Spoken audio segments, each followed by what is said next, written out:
Jeffy, Ich. welche Episode ist es? 52? 52. 53, okay. Hello, ladies and gentlemen. Und das ist die Episode 52 von Buff Crit Loot. Ich bin wieder zurück und wir begrüßen euch heute mit diesen Themen. Und zwar Company of Heroes 3. Ich erzähle euch etwas über eine neue RTS WW2. Über das Masterpiece, wo viele sagen. Wulong Fallen Dynasty werde ich euch auch etwas erzählen. Beides natürlich im Buff. Im Crit hat Steffi Pokémon Aussterben als Thema. Das klingt jetzt schon spannend. Bin gespannt, was sie uns da erzählt. Und Dark and Darker, der Steam-Hit, muss sich wehren gegen Plagiatsvorwürfe. Zusätzliches finales Update vom gescheiterten Babylons Fail. Und Schluss nach einem Spiel, Square Enix hat Forspoken-Entwickler Luminous zerschlagen. Die Crit-Themen werden euch heute alle von der kritischen Steffi präsentiert. Und nachher gibt es noch ein bisschen Loot. Also, herzlich willkommen und viel Spaß mit mir, dem Nico und der Steffi. Darf ich etwas sagen? Hallo, hi! Und willkommen zurück, Nico. Schön, bist du wieder da. Und wie könnte es auch nicht anders sein? Natürlich nimmst du den American Dialect mit. Natürlich. For sure. Yes. Also. Also, wir fahr, fangen schieß an, los. würde ich sagen. Wir fangen an, und zwar mit dem dritten Teil vom World War 2 RTS Company of Heroes 3. Company of Heroes ist ein Real-Time-Strategy-Game, wo jetzt eben in die dritte Runde geht, mit einem, wie würde ich sagen, sehr, sehr taktischen Ansatz. Und durch das Feld eigentlich taktisch bleibt. Man kämpft eigentlich mit vier verschiedenen Fraktionen auf 14 Maps gegeneinander im Multiplayer. Es baut sich aber auf in 3 Bereichen jetzt das Neueste, wo sie haben noch 2 Sachen hinzugegeben. Einerseits die Italien-Kampagne, andererseits der Afrika-Feldzug sind die 2 neuen, die sie dazu bringen zum Multiplayer und Skirmish. Was sicher wichtig zu sagen ist, dass die neue Italien-Kampagne ist die grosse Neuheit vom Spiel. Das ist so ein bisschen quasi so ein Total War Light. Tatsächlich rundenbasiert. Und man tut rundenweise probiert man das italienische Festland von der Achsenmächte zu befreien. Dort kann man die Schlacht entweder auswürfeln oder man kann in klassischen Echtzeitgefechten die Schlachten austragen. Das ist mega cool. Das heisst, man kann eben einerseits könnte man schauen, okay, zufallsgeneriert, wer gewinnt, also auswürfeln oder eben zufallsgeneriert, je nachdem eben Punkte generiert. Oder man kann wirklich in die Schlacht rein und die ausfechten, jede einzelne Schlacht um ein Dorf oder einen Stützpunkt oder was auch immer. Also, wie Aber bei Total War Warhammer in dem Fall. Dort hast du es ja auch können. Genau. Okay, nice. Und das ist sehr gelobt worden, weil die es sehr gut umgesetzt haben, sehr detailliert und vor allem historisch mega authentisch. Also es ist sehr, ja, fast 1:1 halt, wie es war. Man fährt die Kampagne auch an mit der Belagerung an der Küste, wo wirklich halt die absolut erste Belagerung von dieser Operation dann war. Und auch sonst hat es historisch halt, ja, verhebt es einfach. Und das finde ich persönlich halt immer sehr cool. Wie schon gesagt, man probiert Italien von der Achsenmacht zu befreien. Steffi, was sind die Achsenmächte? Würdest du Das das wollte ich uns dir schnell noch erläutern? fragen. Hast du nicht gewusst, hä? Nein. Also die Achsenmächte sind damals lustig Italien selber, aber halt kann ich Das sagen, faschistische Italien. faschistische, genau, merci mal. Italien plus Japan, Ungarn, Rumänien, Kroatien, Bulgarien, Slowakei und Finnland gsi. Und natürlich die Deutschen, also die Nazis, die dort eine sehr grosse Rolle gespielt haben. Ähm, und man probiert halt einfach genau Italien von denen zu befreien. Also macht man eigentlich gute Sache mit dieser Kampagne und vernichtet alle Nazis. Ähm, das Ganze fühlt sich wie eine grosse, riesige Mission an. Also man investiert hier locker 12 Stunden oder mehr sogar. Ähm, habe also jetzt auch in vielen Reviews gelesen, dass man auch dranbleibt, weil man es mega cool findet und was spannend bleibt mit jeder einzelnen weiteren Mission auf dieser Karte. Und man muss nicht einem Strang folgen, sondern man kann nach wie jede von diesen Meilensteinen, jeder von diesen Meilensteinen einzeln abarbeiten. Also wirklich, wirklich mega, mega cool. Und ja, bis jetzt einfach auch gut bewertet. Die neue Italien-Kampagne ist wirklich sehr gut. Wäre jetzt aber sicher etwas, wo ich mir auch mal würde überlegen einfach durchzuzocken. Das macht sicher sehr Spaß. Beim Multiplayer ist es so, Multiplayer und Skirmish ist so wie früher. Das heisst, man spielt 1 gegen 1, 2 gegen 2, 3 gegen 3, ich glaube sogar 4 gegen 4 ist möglich. Ja, 4 gegen 4 ist möglich, weil es geht bis zu 8 Spieler. Man tut dort im Age of Empires-Style zuerst seine Basis errichten und nachher kämpft man gegeneinander. Aber es ist natürlich noch viel mehr auf Eroberung. Das heisst, im Company of Heroes hast du verschiedene kleine Stützpunkte, wo du gehst einnehmen mit deinen Truppen und die musst du nachher verteidigen. Und je mehr Stützpunkte du hast, desto mehr Punkte bekommst du. Und am Schluss gewinnt der mit den meisten Punkten, also der am meisten von der Karte erobert hat. Dort ist es mega wichtig, dass du halt taktisch vorgehst, dass du halt Panzer zusammen mit Panzerabwehrtruppen und Flügerabwehrtruppen plus Flüger plus je nachdem halt auch Schiff etc. baust und gegeneinander einsetzt. Was man einfach immer kann sagen, Panzer sind halt OP und jetzt sind sie in diesem dritten Teil nochmal stärker gemacht worden, werden weniger schnell zerstört.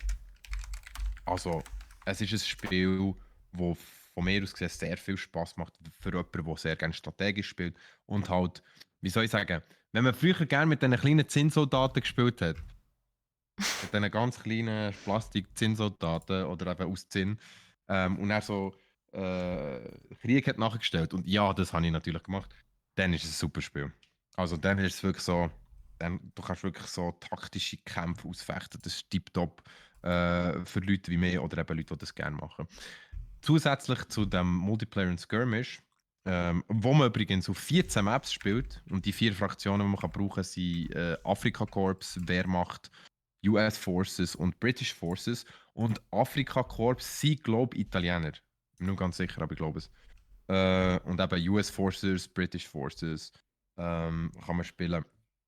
Eben Team Coop oder PvP. Nebendran kann man noch den Afrika-Feldzug spielen. Dort führt man eben das Afrika-Korps und die italienischen Verbündeten, genau, also das Afrika-Korps sind nicht Italiener, aber sie sind italienische Verbündete. Und das ist eine klassische Kampagne aus 8 Missionen. Und dort ist sehr wichtig, dass man Panzer und Artillerie baut. Aber das ist jetzt der Teil vom Spiel, wo am wenigsten rausgehoben wird. Also, ich glaube, am wenigsten berauschend ist und gleich halt auch noch Spaß macht. Alles in allem hat das Spiel eine mega gute Bewertung jetzt schon bekommen. Es wird sogar auf gewissen Gaming-Seiten als das beste RTS von 2023 bezeichnet. Was Also, ja nicht so schwierig ist, weil so viele RTS gibt es nicht. To be honest. ja, mach's Aber- kaputt, ist gut. Aber Ich sage so, Auf weil jeden schau das so Fall, mal es gibt- kritisch nein. an. Aber es ist natürlich schön, wenn es so hoch gelobt wird. ja. Im Singleplayer ist jetzt übrigens auch eine taktische Pause möglich. Das heißt, man kann auf die Leertaste drücken und für Leute, die Lehren sind oder halt Anfänger oder Leute, die einfach gerne Sachen vorbereiten, kann man eine Pause einlegen. Natürlich nicht im PvP, wäre ja blöd, aber wenn man gegen Computer spielt, kann man Pause einlegen und man kann die nächsten Züge vorbereiten. Also bis zu 8 Züge kann man vorbereiten während der Pause und dann wird Wow. das nach der Pause ausgeführt. Das finde ich eigentlich recht Kann man es aber auch noch anpassen, falls man merkt, dass es nicht so schlaue Vorauszüge waren? Ja, ich Gut. glaube schon. Ja, so viel ich weiß, kannst du es Aber wieder wo sonst wäre es ja zurückziehen und echt neu verteilen, komisch.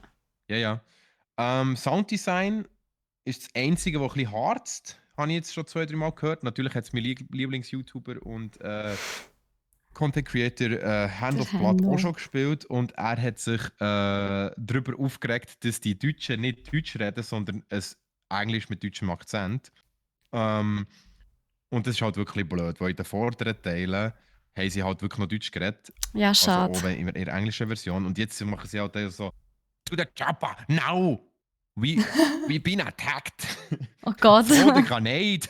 Oh Gott. There's Oh, a shit. sniper! Der ist ein Sniper. Sniper. How much is le fish? Das ist Französisch. Was ist jetzt das? Ja, Sniper. Das ist dann wie Hyper. How much is the Du meinst fish? Scooter, ja. Aber ja, genau. Aber sonst alles ja sehr sympathisch. Cool. Ja, wir haben es ja dann Genau. noch an der Gamescom gesehen. Dort sind wahnsinnig viele Leute rundherum gestanden und haben schon probiert, den ersten Blick zu erhaschen drauf. Mhm. Dem her sicher ein Game, das gross erwartet ist worden und ja, sich viel gefreut haben drauf. Wir haben es natürlich auch bei uns im Shop. Link ist in der Beschreibung. Yes, das habe ich gesehen. Also, wenn ihr euch das möchtet gönnen, ich kann es nur empfehlen. Ich werde mir sicher den auch noch kaufen. Company of Heroes, weil man es eben auch mit Leuten zusammenspielen kann. Und ich mir da schon gesehen, mit meinen Buddies gegeneinander Schlachten kämpfen. Das ist immer das Lustigste. Ja, das stimmt. Wenn man es mit mehreren Leuten spielen kann, ist es immer geil. Das ist es so. Und vor allem, was auch immer sehr, sehr cool ist nachher zusammen gegen andere online. Und wo Oh man ja. nachher kann schauen kann, wie gut sind wir wirklich. Und meistens bekommst du aber nachher richtig. Hure auf die Fresse. Ja, das ist meistens so. Genau. Aber im Allgemeinen ein cooles Spiel. Gönnt euch das. Macht wirklich Sinn. Dann gehen wir gleich weiter zum nächsten Thema, das auch von mir ist, wieder Buff. Und zwar habe ich heute der Steffi gesagt, wenn ich jetzt die Demo spiele von diesem Spiel, muss ich 32 Giga abladen. Und es ist sogar Das ist ja 35. so Und viel. Steffi hat gefunden, das ist doch nichts, jetzt ladest du das ab. Das ist doch kein Problem. Also sorry, aber 32 GB solltest also schon noch Platz haben auf deinem PC. Mindestens. Ja, genau. Ja, genau. Also im Allgemeinen habe ich wie gemerkt, es ist halt schon eine umfangreiche Demo. Weil ich habe sie heute angespielt und wir reden hier vom Spiel Wulong Fallen Dynasty. Vielleicht hat jemand von euch auch schon von dem gehört, also von dem Game. Der Entwickler davon heisst Team Ninja. Also wer von euch Nioh gespielt hat, Nioh ist ein Souls-like, hat 2 Teile gegeben bis jetzt davon. Und Nioh ist ein Souls-like, das ich persönlich auch sehr, sehr enjoyed habe zum Spielen. Ich habe das erste nicht durchgespielt, weil der Nico ist halt so einer, wenn er Boss jetzt zum 13. Mal gemacht hat, fängt er dann, weißt du, was Beep, You und ich spiele etwas anderes. Und genau darum bin ich bei Slytherin und du bin ich bei Ravenclaw. Ja, Steffi, ich werde ja sehen, wie du das Spiel durchspielst. Auf jeden Fall. Nein, danke. Von den gleichen Entwicklern, die eben Nioh gemacht haben, kommt jetzt Wulong Fallen Dynasty. Und ich habe heute am Mittag ganz kurz eine Demo anzocken. 30 Minuten hatte ich Zeit gehabt. Habe schnell reingelüsseln und ich muss sagen, es ist mega cool. Was mich ein bisschen hat verwirrt, war die Steuerung. Also es wirkt so ein bisschen so, als wäre das Spiel für Konsolen gemacht, nicht für PC. Oder dass man es einfach halt mit Controller spielt, weil viele Sachen, wie zum Beispiel Ausweichen ist auf Tab, jetzt auf der Tastatur, oder auf F. Und ich meine, wer weicht mit F oder Tab aus? Also schon nur das, so weird. Und nachher gewisse Angriffe waren so ein bisschen schräg zum Machen, bis ich mal gecheckt habe, wie man einen Gegner fokussiert. Ich musste zuerst mal alles umstellen bei der Tastatur und so, aber vom Anfang an hatte ich eigentlich den Eindruck gehabt, dass es ein Game ist, wo also richtig coole Grafik, richtig coolen Vibe auch hat. Also es ist chinesisch, viel chinesischer als Nioh. Nioh war eher japanisch, Wulong ist viel mehr chinesisch. Also die ganze mythische Welt von China. Und man merkt auch bei der Stimmung, wo man drin ist, es hat viel Sekiro-Vibes auch. Und dort müssen wir jetzt aufpassen, weil Sekiro eher japanisch, Wulong aber eher chinesisch. Auch die Waffen, die man führt, sind eher chinesische Waffen. Und man merkt auch, dass viel beim Kampfstil viel abgeschaut ist worden von Kung Fu. Vom guten alten Kung Fu oder auch vom Shaolin Kung Fu. Das weiss ich, weil ich unter anderem ab und zu der Ranton schaue, was ein YouTuber ist, der früher einen Shaolin-Schuh besucht hat. Also er selber war ein Shaolin-Mönch für 2 Jahre. Ist auch Chines, wohnt aber in Deutschland. Und der hat das Spiel gespielt und genau jeden Move noch so können erklären, weil er die auch kann. Das ist halt auch Aha, krass. mega cool, aber Ja, das ist wirklich mega cool. Ja, voll. so Know-how und Background-Info kommst du auch nicht jeden Tag über. Ja, ja. Aber du musst natürlich den Ranton noch müssen, also möchtest noch auch können schauen. Weil er ist so richtig anstrengend zum Schauen. Also ich habe den, glaube ich, schon mal geschickt in einem Video, wo er über Need for Speed redet, glaube ich. Und er ist einfach 100% ADHD-Kid. Also er ist wirklich so all over the place. Ein Video von ihm, da musst du dich drauf einlassen. Das ist fast wie ein Trip. Also der hat nicht einmal eine ruhige Sekunde. Ah, ich glaube, ich weiss, weil jetzt so sagst, man ich mich glaube erinnern, ja. Genau. Du musst dich Aber sehr konzentrieren, ja, wenn du sympathisch. verstehen Ja, Das ist so. sehr Aber er sympathischer macht es Mensch, ich habe ihn gut. sehr gerne. Er macht es sehr gut, Sehr viel Editing. Mhm. Und seine Freundin macht es auch gut, weil die muss nämlich immer filmen. Ja, genau. Die verreckt doch regelmässig vor Lachen. Ja, die kann aber nicht mehr. Am Schluss ist es immer das Beste.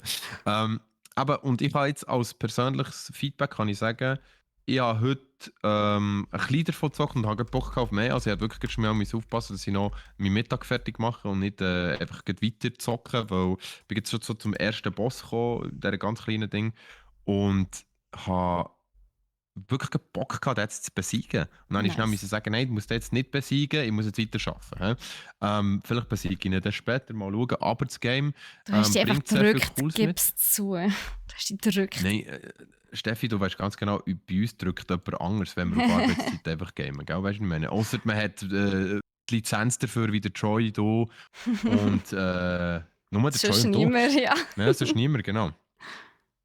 Und cooles Game. Also wirklich, ich habe einen weiblichen Charakter erstellt. Die Charaktererstellung ist mega nice, so wieder sehr detailliert. Hätte ich mich auch schon wieder können, fast Schon das allein hat auch deine Stunde drin Mittagszeit können aufbrauchen ja. Ja, genau. Ich habe einfach schnell müssen sagen, so, jetzt machst du irgendetwas. Viele verschiedene Waffen. Jede Waffe hat einen einzelnen Kampfstil. Es ist wieder wirklich ähnlich wie bei Nioh. Gegner sind sehr happig. Also jetzt so eine Demo, 2-3 Mal richtig auf den Sack bekommen. Du hast ein paar neue Einstellungen. Es ist natürlich Souls-like, das ist wichtig zu wissen. Wenn man sich bei so einer Battle Flag, jetzt ist es nicht ein Schrein, sondern so eine Battle Flag, wenn man sich dort auskurieren oder rasten, sind alle Gegner wieder da. Aber man kann natürlich dort auch Levels aufsteigen. Und nachher gibt es so etwas Neues wie das Revenge System und das Courage System ist es, glaube ich. Also du hast wie so ein Level, wo du je mehr Gegner du besiegst, ohne zu sterben, desto höher kommt dein Courage Level. Und wenn nachher aber ein Gegner kommt mit einem höheren Courage Level, zum Beispiel, keine Ahnung, du bist jetzt Courage Level 6 und er ist Courage Level 8, wird Du er bist schwieriger zu besiegen sein. intimidated. Ja, Genau, wo deine, er wird schwieriger zu besiegen sein. ja, wo diese Mental Dings viel tiefer ist wahrscheinlich. Das, ja, ja. Genau. Das ist schon so, ja, Kriegstaktik eigentlich. Ich finde es cool. Ja. Und was noch dazu kommt, ist, wenn du dann eben stirbst, dann hast du dann wie eine Nemesis. Also der dich nicht getötet hat, der Ist Gegner. die Wenn du Nemesis. nachher den nochmal. Rache! Genau. Ja. Wenn du den nochmal begegnest und ihn dann besiegst, bekommst du einen Rachenbonus. Also du bekommst wirklich. Du hast dann, wenn du den Dude killst, wenn du aber dann vom gleichen Dude gekillt wirst, nochmal, dann steigt halt das wie immer weiter. Und er wird aber auch immer stärker. Er wird wie immer schwieriger zu besiegen. Oh yikes. Das ist noch Also, tricky. das Courage-Level von ihm nimmt zu Genau. und wo dies er die nimmt besiegt. entweder ab, Und dies, wo er genau, die dies besiegt, nimmt genau. ab oder sie nimmt zu oder beides gleichzeitig, was natürlich gemein wäre.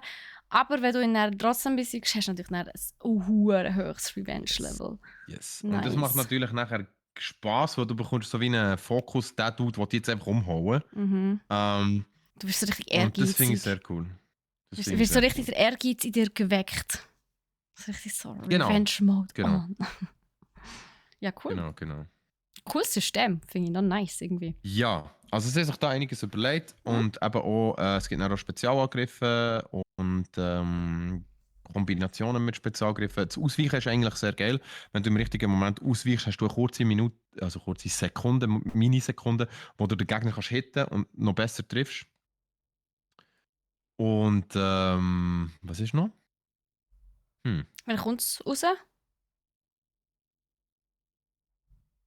Rauskommt am 3. Also eigentlich rausgekommen ist es schon, Ah, Steffi. sorry. Ist Ist rausgekommen. schon Ja, ja, rausgekommen. es ist rausgekommen. Es ist rausgekommen. Also Release am 3.3. Das Genau. heisst, man kann es schon spielen. Man kann es schon spielen, genau. Und ich will es eigentlich auch schon spielen. Also ich habe jetzt wirklich Bock. Ich spiele sicher zuerst mal die Demo durch. Es ist ein bisschen teuer, muss ich sagen. 70 Stutz, glaube ich, im Steam Store, wenn ich es Ui. richtig gesehen habe. Und die Deluxe-Edition ist fast 100 Stutz. Nein, 60 Stutz ist es. 60 Euro. Ich sehe es gerade hier. Ja, aber lohnt sich. Also, jetzt nach diesen paar Stunden, nach diesen paar Minuten, die ich gespielt habe, hat es mich schon überzeugt, dass es sicher sehr ein cooles Game ist zum Durchspielen. Aber man muss sich natürlich Zeit nehmen. Wichtig bei diesen Spielen immer Zeit nehmen und nicht verzweifeln, wenn man einen Boss nicht besiegt, nicht so wie ich, sondern es einfach durchziehen. Mhm. Genau. Volang übrigens auch erhältlich auf PS4 und PS5 und bei uns im Shop für Bei 64 uns im Shop Franken. auch erhältlich. Wie viel Yes. zahlt man bei uns? 64. 69? 64. 64? Ja, Mhm. aber dann macht ihr noch den besser. Siehst du jetzt, Im Endeffekt. Zuschlag. Also wirklich auch etwas, wo man sich kann gönnen kann. Ja, Etwas, wo wunderbar. man sich kann gönnen. Genau, auf jeden Fall. Jetzt ist es doch noch vielleicht wo spannend, lang? sich eine Playstation zu holen, gell, Nico? Ja, es wird immer spannender Ja, leider. gell. Genau. Genau. Und da die ganzen Samurais und Shaolin-Mönche irgendwie nicht aussterben im Game-Genre, gibt es doch etwas, das ausstirbt. Und zwar Pokémon, gell, Steffi? Ja, Leute, es ist Nasstüchli-Time im Crit. Wir haben ganz viel zu beweinen. Und zwar, ja, es ist doch wirklich wahr. Die Crit-Themen sind nämlich wirklich jenseits vom Traurigkeitsland. Also, ja, Queen of Sadness ist hier am Start jetzt im Crit-Thema. Muss ich wirklich an dieser Stelle ganz schnell so sagen. Nein, es ist wirklich, es ist sad, weil, also, erstens, Pokémon aussterben, Leute. Also nicht so, dass die Pokémon, die Monster an sich am Aussterben sind. Die sind fiktiv, virtuell, das ist dann nicht möglich, aber die Games sind am Aussterben. Ja, ihr wisst ja, natürlich haben auch die Konsolen irgendwann mal ein Ende, also sie werden nicht mehr verkauft, aber auch nicht mehr supported. Also, dass für gewisse Konsolen keine Games mehr produziert werden, ist ganz klar, ist auch völlig normal. Jetzt ist es aber wirklich so, dass Nintendo endgültig den Support für die E-Shops für die Wii U und für die 3DS abschaltet, komplett. Und das bedeutet auch, dass die ganzen Games und eben auch die ganzen Pokémon-Games, die man auf diesen Konsolen hat können spielen, nicht mehr verfügbar wird sein, ab sofort. Also es kann nie mehr gekauft werden, falls man es noch irgendwo physisch hat. Falls ihr es noch irgendwo physisch findet. Ich bin schauen bei uns im Shop, wir haben leider gar nichts mehr. Wir hatten dort mal, glaube ich, einen riesen Ausverkauf gehabt und seither haben wir gar nichts mehr für die Wii U und für die 3DS. Aber ja, falls ihr mal noch irgendwo in einem Laden etwas findet, schlägt zu. Es könnte effektiv jetzt dann im Wert steigen. Und ja, das Traurige ist halt wirklich, hey, 33% von allen Pokémon-Games wird es mit dem Abstellen von der Wii U und der 3DS nicht mehr geben. Zudem kommen die 41%, die schon aktuell gar nicht mehr verfügbar sind, von den früheren Konsolen. Also komplett wird es ab Ende März 74%, also wirklich fast 3/4 von allen Pokémon-Games nicht mehr geben. Das ist Oder? heftig. Das ist heftig. Das ist heftig. Ja, jetzt gibt es vielleicht ein paar, die sagen so, «Hä, ja, Pokémon, I don't care, wieso sollte das so schlimm sein?» Oder «Die alten Titel interessieren mich ja eh nicht mehr.» Aber Mhm. das hier, ja, ich meine, ganz ehrlich, es ist schon ein bisschen schade und traurig. Und immerhin, meiner Meinung nach, Games sind ein Kulturgut und wenn das einfach verschwindet und nicht mehr spielbar ist das super schade. Oder ich finde, man Die sollte werden jetzt echt irgendwie, wertvoll. Ja. ja, und man sollte es doch irgendwie können erhalten. Und die einzige Hoffnung, die ich für die ganzen Pokémon-Games habe, die ich auch nach wie vor für die ganzen alten Zelda-Games habe, ist, dass sie irgendwann mal bei Nintendo Online werden spielbar sein, sei es bei der Switch, Switch OLED Ja. oder bei einem künftigen Modell. Ich habe einfach wirklich die Hoffnung, dass Nintendo es irgendwann mal digital zurückbringt. Weil es kann doch nicht sein, es ist ja möglich. Und wie gern, also ich bin ja wirklich ein absolutes Zelda-Kind. Nicht so Pokémon, aber es gibt andere, die Pokémon x-mal mehr feiern als Zelda. Also ich kann das absolut nachvollziehen. Und ich würde so gerne die alten Games, die es einfach nie mehr zu spielen gibt, mal wieder, oder überhaupt mal einmal spielen. Und das ist so schade, dass man das nicht kann. Und dass man das mit Pokémon jetzt künftig auch nicht mehr kann, ist einfach schade. Und 3/4 von den Games, hey, das ist doch mega viel. Das ist mega viel. Ja. Ich Ja. weiß nicht, was sie sich da überlegt haben, aber Äh, das ist die Idee. Warum nehmen sie sie genau? Also ja, oder Frühlingsputz oder 3DS, was? nein, du musst dir natürlich vorstellen, gell, die Konsolen, also die Wii U und auch die 3DS, die ist schon sehr alt. Und die gibt es ja auch schon lange nicht mehr im Markt. Es werden ja auch schon lange keine Games mehr für die Konsolen produziert, oder? Und Fair, ja. logisch wird dann der Support für den Online-Shop auch irgendwann mal abgestellt. Oder? Das ist Ja, wie bei okay. einem alten Okay. Game, wenn der Live-Service abgestellt wird. Nur, dass man es jetzt gar nicht mehr kaufen kann, die Games. Oder? Also nie mehr. Mhm. Ja, das Okay, natürlich fair. bedeutet, wenn man sie nicht irgendwo physisch rumliegen hat oder digital irgendwo abgespeichert auf diesen Konsolen, dann kann man sie nicht mehr spielen. Ja. Das stimmt. Das stimmt. Super Ja, sad. sehr sad. Ja. Sehr sad. Ich weiß nicht, hast du mal Pokémon irgendein Game gespielt? Ja, also Gameboy. Gameboy. Gameboy. Ich bin Gameboy, ich gross. habe im Fall letztens etwas gelesen, kommt demnächst ich glaube, das Trading Card Game vom Gameboy, das demnächst im Nintendo Switch Online sollte kommen. Ein Trading Card Game vom Ja, Gameboy. schnell. Aber das ist schon ein bisschen älter. Also, ich weiss auch, dass. 2016 ist das rausgekommen. Hm, Ja, immerhin auch vor 7 Jahren. Also, das ist schon ein Weile fair, her. stimmt. Mhm. Ja, also soviel zum Nasstüchli-Thema Nummer 1. Genau, let's go. Weiter mit der Winery. Genau. Subjects. Nasstüchli-Thema Nummer 2.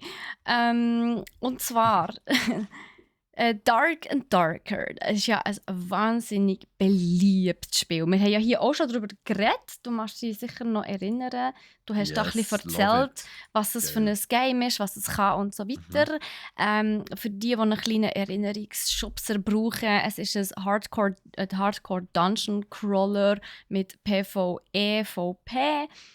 Und es haben schon über 2 Millionen Spieler tatsächlich gespielt und das, obwohl es bis jetzt nur Playtests gegeben hat. Also das Game ist noch nicht mal offiziell spielbar, sondern nur 1-2 Playtests gegeben. Und trotzdem haben es schon 2 Millionen Spieler gespielt und sogar 100'000 gleichzeitig. Also ein riesen Erfolg.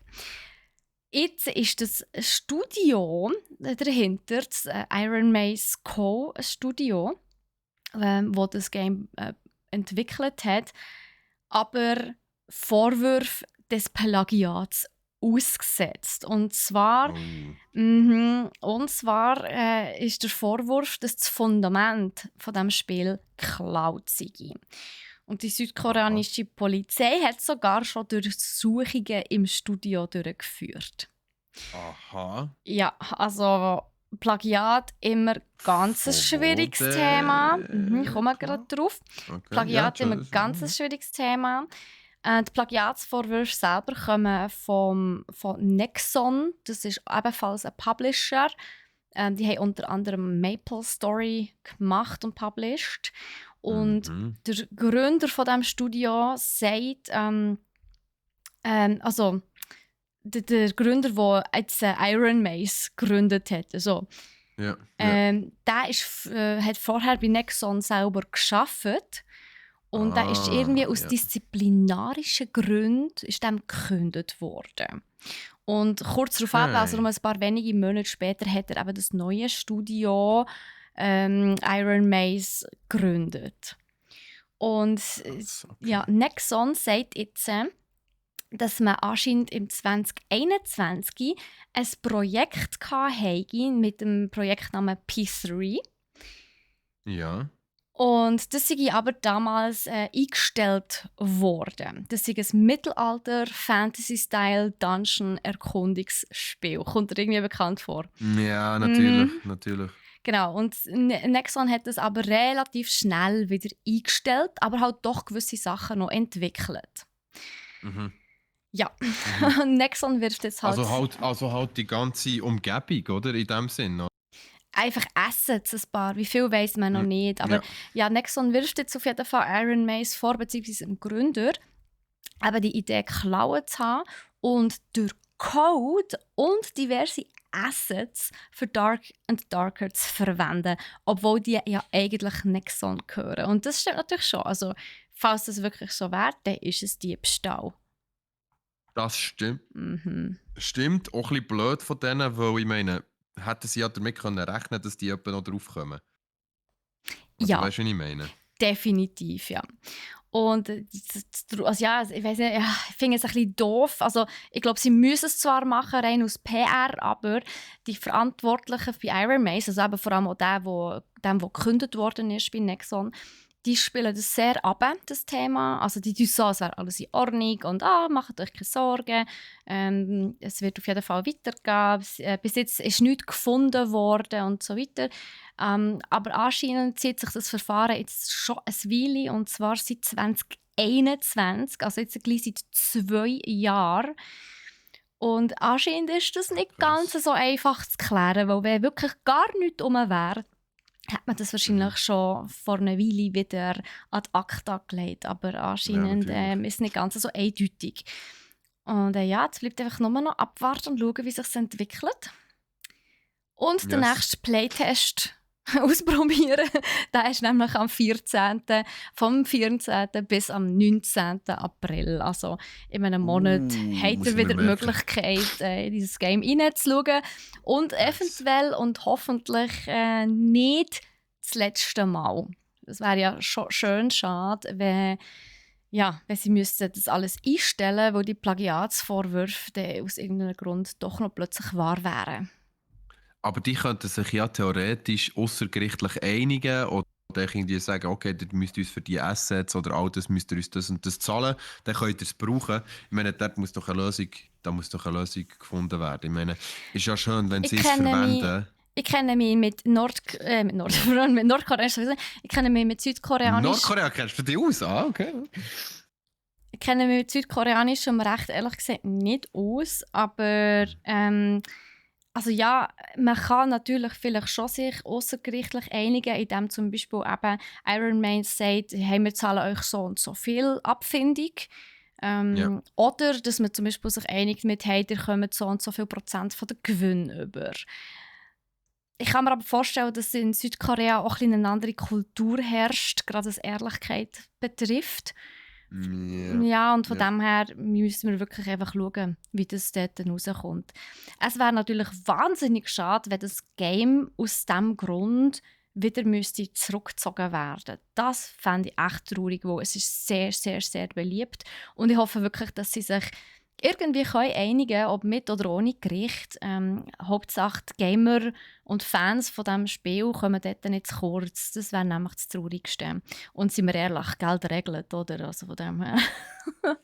Ja, natürlich, Ja. natürlich. Aber wie gesagt, also ich hätte jetzt dort einfach geschaut, dass man das halt dann irgendwie kann entschädigen kann, weil ich meine, im Endeffekt brauchen sie halt Assets und Sachen, wo vom anderen Studio halt wie nicht mehr gebraucht werden. Also es ist doch schön, wenn sie es gleich noch in ein Game einbauen können, aber dann wäre halt einfach vielleicht von Anfang an gut gewesen, wenn sie hätten gesagt, hey Jungs, wir bräuchten das und das von euch, wie viel wollt ihr dafür? Aber Absolut. ja, da der eine halt gekündigt ist worden, hat er sich auch gedacht, weißt du was, jetzt stelle ich denen noch das Zeug, ist mir gleich. Ja, Ja. gut, aber wenn er das wirklich so gedacht hat, ist er halt einfach nur doof, sorry. Ja, sehr sicher. Aber Ja. so etwas von doof. Weil Ja. wir wissen, liebe Damen und Herren, Leute anlügen und Zeug hingedurch machen, das im Endeffekt holt dem Karma immer rein. True that. True that. Gut, also, nächste Nasstüchli-Geschichte. Oh, Achtung. Ja. Und zwar, ja, Babylons Fail, beziehungsweise eben Babylons Fall, ist jetzt definitiv dead. Es ist offiziell tot. Für all die sich nicht mehr erinnern, was Babylons Fall ist, oder so wie wir es eben immer genannt haben, Babylons Fail. Es war ein Rollenspiel, ein neues, von dem Studio Platinum Games, wo auch schon Spiele wie Bayonetta, Nier Automata oder Vanquish gemacht haben. Also alles eigentlich sehr erfolgreiche Epische Games, Games. Ja.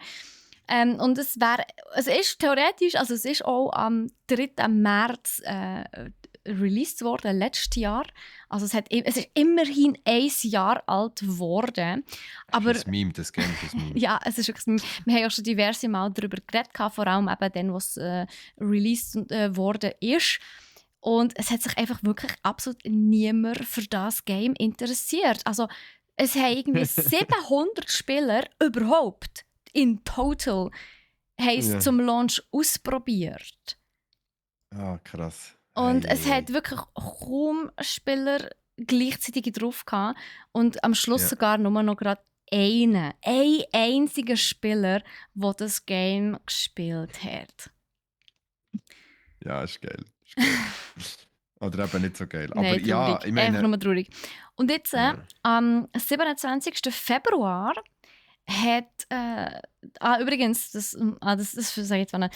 Und am 28. Februar hat es eine neue Patch-Nachricht gegeben. Es war ja nicht in dem Sinn ein Patch gewesen. Und das Einzige, was drauf gestanden ist, Version 1.4.0 Patch Notes vom 28. Februar 9.02 am Morgen. End of Service. Fertig. Mehr ist nicht drauf schau jetzt. gestanden. Ja, Ah, also man, das jetzt hat man's Game endlich ist. abgeschaltet, Ja, das Game haben sie abgeschaltet, ist dann nicht mehr verfügbar. Ja. Ja, aber es ist vielleicht auch besser, wenn wir ehrlich sind, oder? Ja, es ist wirklich besser. Also das Game, das so gefloppt, also wobei auch da muss ich sagen, ja, schade braucht es Speicherplatz, wo sonst hätte ich gesagt, Leute machen es doch einfach gratis. Ganz ehrlich, es ist ja sowieso mit Mikrotransaktionen. Also man hat ja einen Ingame-Shop gehabt. Warum hat es denn noch verkauft? Macht das Game doch einfach gratis. Also ich glaube, das wäre die Fair. einzige Lösung gewesen, die diesem Game noch ein paar Spieler gebracht hätte und eventuell sogar auch eine Fanbase daraus entstehen. Aber für 80 Franken Vollpreis und dann auch noch Ingame-Käufe, oder 80 bis 110 sogar ist das gewesen, je nach Edition. Und dann auch noch Ingame-Währung und Mikrotransaktionen, das kauft doch niemand, oder? Also, darum, meiner Meinung nach, sie hätten das wirklich gratis machen, Free-to-Play, und das wäre auch der einzige Hoffnungsschimmer für das Spiel gewesen. Stattdessen haben sie es begraben. Also, Rest in Peace, Babylons Fail. Yes. Und rest good, because it's where you belong, sind wir ehrlich. Ja. Ja, und Publisher von dem Game, Square Enix, hat in der gleichen Woche auch noch gerade eine zweite sehr traurige Nachricht rausgegeben. Also für heute die letzte Nasstüchli-Story, Leute. I'm sorry, nachher ist es jetzt habe ich da vorbei. keine Nasstücher mehr. Ja. Goddamn. Ja, nachher ist es vorbei. Don't worry, don't worry. Also, und zwar geht es um Forspoken. Über Forspoken haben wir ja auch schon das eine oder andere Mal geredet. Ihr habt auch von uns mitbekommen, wir waren beide nicht begeistert von dem Game, so wie ganz, ganz, ganz viele andere auch. Ich habe es sogar retourniert als allererste Game überhaupt, das ich zurückgegeben habe. Und ja, ich bin wie gesagt nicht die Einzige. Es hat weder der Presse noch den Spielern effektiv gefallen. Und darum hat jetzt Square Enix sich dazu entschieden, dass sie das Studio dahinter, Luminous Productions, auflösen. Luminous Productions ist 2018 gegründet worden, und zwar mit dem Ziel, AAA-Games zu entwickeln, die Technologie und Kunst sollen verbinden. Das ist meiner Meinung nach jetzt, wie Forspoken, nicht wirklich gelungen. Anscheinend nicht nur meine Meinung. Und anscheinend, ja, grundsätzlich total ein sehr wenig überzeugendes Erstlingswerk. Ja. Die tun mir jetzt aber fast leid. Muss dir nicht Irgendwie. leid tun. Also ja, natürlich, schade ist ihre Mission gescheitert. Die Mission an sich habe ich echt toll gefunden. Ich muss auch sagen, dass mir eigentlich grundsätzlich die Story von Forspoken sehr zugesagt hat, so vom Trailer her und auch von der Idee her. Umgesetzt hat es wirklich echt nicht gut gewesen. Es muss dir weniger leid tun wegen den Angestellten, weil die haben schon ein neues Daheim. Also die stehen alle nicht auf der Straße, Okay. sondern Okay. ja, das ist noch ein kleiner Trost. Das ist so das Täfeli, so nach dieser traurigen Story ist es noch so der Lollipop. So. Genau. Ja, und zwar, sie werden alle direkt bei Square Enix selber arbeiten und von dort aus neue Games können entwickeln. Ja, Okay, also okay. sicher Talente, die nicht vorbei sind, nicht auf der Straße stehen, nicht irgendwelche Talente, die vergütet sind, sondern sie sind wirklich einfach direkt bei Square Enix, und können von dort aus ihre Arbeit weitermachen. Schlussendlich ist ja ein bisschen egal, von wo aus dass sie arbeiten können, hätte ich fast gesagt, also unter welchem Dach. Klar ist natürlich schade um ihre Mission, das Zusammenspiel Technologie und Kunst wird auch so einfach nicht mehr sein. Der, wo jetzt hat natürlich Square Enix so ein bisschen die Entscheidungsoberhauptsmacht, sage ich jetzt einmal, zum entscheiden, welches Game überhaupt darf produziert werden und welches nicht. Hoffen wir mal, sie machen ein bisschen bessere Entscheidungen als zum Beispiel Babylons Fail. Genau. So, ja. Hey, Leute, aber wir haben es überstanden. Nasstüchli-Packung könnt ihr wieder weglegen und der Haufen Nasstüchli könnt ihr das WC abspülen. So. Sehr gut. Sehr gut. Und jetzt haben wir noch Loot und jetzt kommen wieder ganz coole Sachen. Also jetzt dürfen wir wieder Freude haben. Jetzt im Loot tun wir euch nämlich jetzt ein paar Sachen aus unserem Shop noch vorstellen, von brack.ch. Und zwar fange ich gerade an mit dem ersten. Wir haben letzte Woche schon darüber geredet, dass wir jetzt das Steam Deck im Shop haben. Also jetzt zum ersten Mal überhaupt haben wir das Steam Deck endlich im Shop gehabt. Und es war wirklich innerhalb von 2 Tagen ausverkauft gewesen. Wir haben aber Gott sei Dank noch ein paar krass in Bestellung, Leute. Wir haben noch ein paar in Bestellung. Sie kommen wieder. Es braucht vielleicht ein paar Tage noch Geduld. Sie könnt euch aber benachrichtigen. Und sobald ihr das E-Mail bekommt von brack.ch, dass wir es wieder im Shop haben, würde ich wirklich sagen, Leute, pressiert, geht es euch holen. Genau. Und zwar die 3 Versionen haben wir. Wir haben 64 GB und 512 GB, also die ganz grosse, die kommen beide am 23. März. Und die mittlere Version, die 256 GB Version, die sollte ab dem 20. März, also 3 Tage früher schon wieder verfügbar sein. Genau. First come, first serve. First serve, exactly. Genau. Aber Steffi, noch schnell zum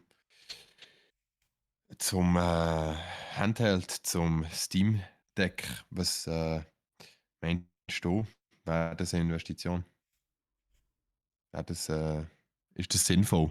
Also durch das, dass ich ja damals einen Blogpost darüber geschrieben habe und das Werfen empfohlen habe, meine Meinung hat sich seither nicht geändert. Es ist definitiv ein Gerät, das ich selber eigentlich auch gerne hätte. Vor allem eben, ich meine, die ganzen Steam-Games. Die ganzen Steam-Games und du kannst ja auch nicht Steam-Games, also das ist ja effektiv ein PC, literally. Du kannst nicht einfach draufladen, was du willst. Also auch nicht Steam-Games kannst du draufladen. Und von dem her, weißt du, nice. Also durchaus empfehlenswert, ja. Ich finde es aber auch. Also ich muss persönlich auch sagen, für mich wäre es jetzt. Ah, ja, es ist halt schon, ja, es ist halt schon Geld, wo man muss halt das Geld schon investieren, und man nimmt halt ein bisschen etwas in die Hand, aber Das ist bis so. jetzt habe ich nur Gutes gehört, wirklich, von dem Steam Deck, und es ist sicher eine Investition wert, wo man, oder man wünscht sich das halt irgendwie zur Weihnachten von mehreren Leuten zusammen, dass man sagt, Ja, du, die Frage ist halt, ob es bis dann noch gibt. fair. Weil, wie auch gesagt, also auch wir haben ja wirklich müssen im Ausland das Produkt suchen, so wie wir ja letztes Mal schon erzählt haben in der Episode. Ja. Wir haben das Produkt wirklich im Ausland müssen einkaufen. So einfach kommst du es nicht einfach wieder über. Oder? Also, wenn du es Zeit lässt bis im Januar, bis im Dezember, dann gibt es es wahrscheinlich schon nicht mehr. Das könnte ich mir aber auch vorstellen. Aber you never know. You never know. Wir probieren natürlich das Beste ständig und ja, immer neu zu bekommen. Aber man weiß natürlich nicht, ob es eventuell der Fall ist. Ob es möglich ist. Also, Steffi, für mich wäre es etwas, wenn ich das Geld hätte, ich würde mir das sicher zulegen. Vielleicht spare ich darauf her. Mal schauen. Wenn es bis Warum dann noch nicht? geht, ja. Steam Deck. Same. Ja, wenn es nicht weg ist. Ich fahre gleich weiter. Nach dem Steam Deck ist natürlich schwer zu toppen, aber wir haben Redfall, das Game, im Angebot. Also im Nein, Angebot nicht im haben wir Angebot. nicht im Angebot, sondern wir haben es, respektive es ist auch schon in Bestellung wieder. Also im Moment nicht auf Lager, aber in Bestellung. Auch ein sehr beliebtes Spiel, wo von Sagen wir es Bethesda so, ist. Nico. Es ist vorbestellbar. Genau, es ist jetzt Es gibt's noch nicht, es vorbestellbar. ist erst Genau, vorstellbar. Kannst du es es ist nochmal sagen? Das schneidet vorbestellbar. der Teil raus. Genau, Redfall jetzt vorbestellbar. Ein Game, wo man sich als Team von Helden mit einzigartigen Fähigkeiten durch Stadtzentrum, Geisterwald, Uferpromenade kämpft und Vampire vernichtet. Also ein Vampir-Vernichtungsgame, wo scheinbar sehr lustig sein soll. Vor allem im Koop, also zusammen mit ein paar guten Kollegen, Redfall zocken, soll unglaublich lustig sein. Ich habe jetzt auch schon ein paar Reviews gelesen. Schnappt euch das, ist bei uns im Shop im Moment für 74 Schweizer Franken. Genau. Gehen wir gleich weiter. Und zwar zum nächsten. Und jetzt muss ich schnell spicken, Steffi. Wo lustigerweise habe ich gerade genau das Fenster zugetan, was drauf steht, was als nächstes kommt. Nice. So. Also schauen wir schnell. Gut. Redfall sind wir gewesen. Das nächste wäre das Cult of the Lamb. Ein Game, das Steffi, glaube ich, übelst gut gefunden hat. Sogar Ich habe es nie gespielt hat gespielt, on nein. Stream. Nicht gespielt hat. Okay. Ich, Schade, ich schade. warte auf die Switch-Version. Okay, fair. Ist ein sehr cooles Game, habe ich auch schon viele Streams davon gesehen. Man spielt ein Lämmli, wo einen Kult kann gründen kann. Ist ultra lustig, aber irgendwie auch ultra brutal und wie sagt man dem? Zynisch. Sehr ironisch und zynisch und ja, einfach ein cooles Game. Schon nur vom ganzen Artwork her. Sehr empfehlenswert. Im Moment auch bei uns im Shop, sehe ich das richtig, ist nur 34 Franken. Es gibt es einfach zum Vorbestellen bei uns. Es gibt es jetzt für die PS5 und für die Switch. Genau, Und zwar genau. ab dem 14.04. Mitte April wird es neuerdings nicht nur auf Steam am PC, sondern eben auch für PS5 und für die Switch spielbar sein. Und eben, ich warte schon sehnsüchtig auf die Switch-Version. Genau. Also eben, vorbestellen, Cult of the Lamb, mega cooles Game. Würde ich auch irgendwann, wenn ich Zeit habe, mal anzocken. Und für alle Wrestling-Fans, ich glaube, es gibt jemanden, vor allem aus meinem Team, der Joe, der schaut leider unseren Podcast nicht immer, aber wenn du da bist, Joe, Wrestling-Game für dich, WWE zum Vorbestellen, WWE 23 von Take-Two, das Wrestling-Game. Wer hat früher nicht gern Wrestling gamet auf der PS oder auf der Xbox. Das waren aber die geilsten Games gewesen, wenn man gegeneinander so können Schläge einander packen und die coolen Würfe machen oder aus dem Ring rausschießen oder der eine mit dem Klappstuhl abhauen. Das war immer super gewesen. WWE 2K23, mega cooles Game mit dem John Cena auf dem Frontcover. Auch vorbestellbar, ist ab dem 15.03. bei uns im Shop. Genau, und zwar für PS4, PS5, Xbox One und Xbox Series X. Und wahrscheinlich auch für die Xbox Series Genau. S. Exaktamente.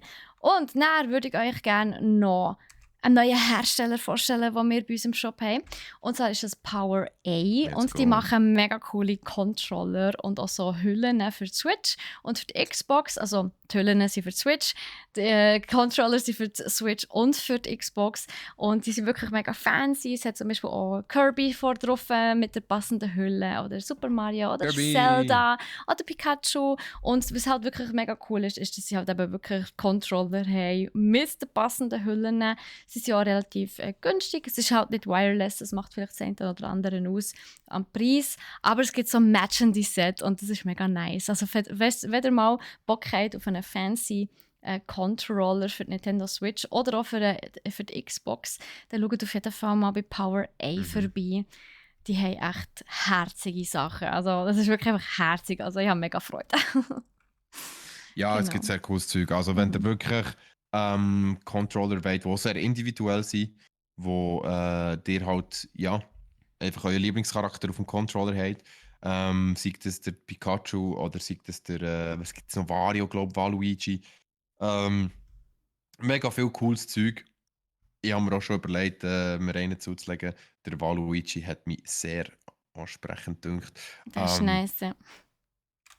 Geht mal schauen, die Controller von Power A sind jetzt bei uns im Sortiment und die sind grundsätzlich einfach individuell cool und nice und einfach cool to have, würde ich mal sagen. Genau, und natürlich wie alles andere auch, tue ich euch das verlinken in der Beschreibung, damit ihr mit einem Klick gerade drauf kommt.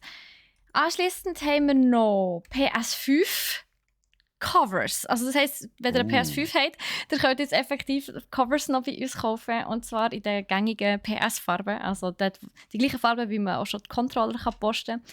Und zwar in Pink, in Blau, in diesem schönen Dunkelrot, in Schwarz natürlich. Und es gibt so ein Grau-Camouflage, passend mit dem Controller zusammen. Also von dem her, ja, mega nice. Grau Camouflage, klingt gut. Genau, das gibt es neuerdings auch bei uns im Shop. Und last but not least, muss es halt mal wieder erwähnt haben, wir haben natürlich Tears of the Kingdom zum Vorbestellen.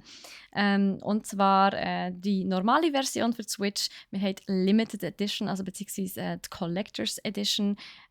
Und wir haben selbstverständlich die Amiibo-Figur mit dem Link, mit dem fancy Arm. Genau, das gibt es alles zum Vorbestellen. Ausgeliefert wird es natürlich den 1. Mai, wenn dann effektiv das Game auch gelauncht wird. Yes, vorbestellen kann man es aber schon bei uns im Shop. Und auch da natürlich verlinkt. Yes. Nice. So, dann wäre es gewesen mit dem Lootdale.